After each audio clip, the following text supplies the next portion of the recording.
Every سیلکی ان 20 لاکھ امریکیوں میں سے ہیں جن کا مکان 2007 میں امریکہ کے معاشی بحران کے دنوں میں کرک ہو گیا تھا۔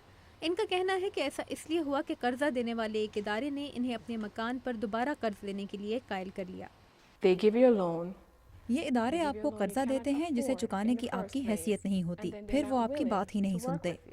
معاشی بحران کے دنوں میں امریکہ کی سیاہ فام کمیونٹی سب سے زیادہ اپنے مکانوں سے محروم ہوئی تھی، اس لیے ان کے حقوق کے لیے کام کرنے والی تنظیم NAACP اور قرضہ دینے والے ایک بڑے بینک نے مل کر واشنگٹن میں مکان مالکان کے لیے ایک مالیاتی خواندگی کا مرکز قائم کیا ہے، جس کا مقصد مالکان مکان اور قرضہ دینے والے اداروں کے درمیان اچھے تعلقات قائم کرنا ہے۔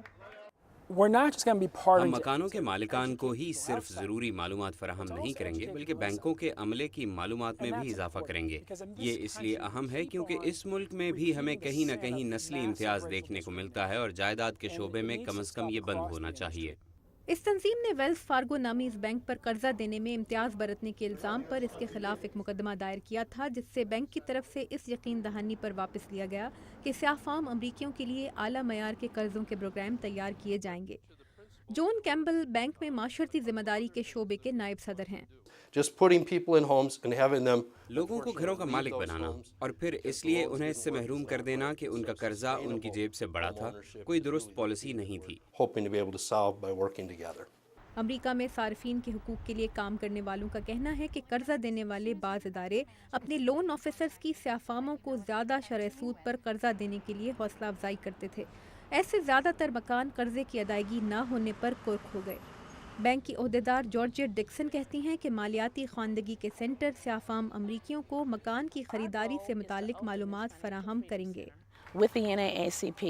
ہمارا مقصد اپنے وسائل کو سیاہ فام کمیونٹی کی فلاح پر خرچ کرنا اور ان کے ساتھ ایسے تعلقات قائم کرنا ہے جس سے انہیں قرضے، مالیاتی معاملات اور مکان خریدنے سے پہلے ضروری مشاورت تک رسائی حاصل ہو۔ یہ سب چیزیں سیاہ فام امریکیوں کی فلاح کے لیے ضروری ہیں۔ ایک دوسرے group lawyers committee for civil rights نے امریکہ میں ایک ایسی مہم شروع کی ہے جس کے تحت سیاہ فام امریکیوں کو جعلی قرضے دینے والے گروہوں سے آگاہ کیا جاتا ہے جو سیاہ فاموں کو خصوصی طور پر نشانہ بناتے ہیں۔ یولینڈا میگل اس کمیٹی کی ترجمان ہیں۔ وہ دعویٰ کرتے ہیں کہ ہم آپ کے مکان کو کرکی سے بچا سکتے ہیں اور قرضے میں پھنسے ہوئے مالک مکان کو نئی شرائط پر کسی اور بینک سے قرضہ دلانے کا جھانسا دیتے ہیں، مگر اصل میں یہ ان سے مزید رقم ہتھیانے کا بہانہ ہوتا ہے۔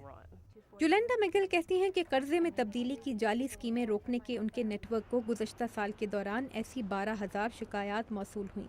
ان کی کمیٹی شکایات کو قانون نافذ کرنے والے اداروں تک پہنچاتی ہے تاکہ فراڈ کے ایسے کیسز کا خاتمہ ہو سکے۔ اس دوران قرضہ دلوانے میں مدد کرنے والے بروکرز مکانوں کی قرقیاں رکوانے میں بھی مدد کر رہے ہیں۔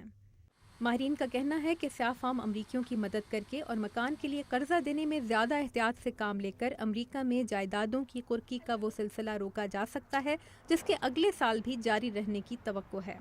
کرس سمکنز کے ساتھ تابندہ نعیم، اردو VOA۔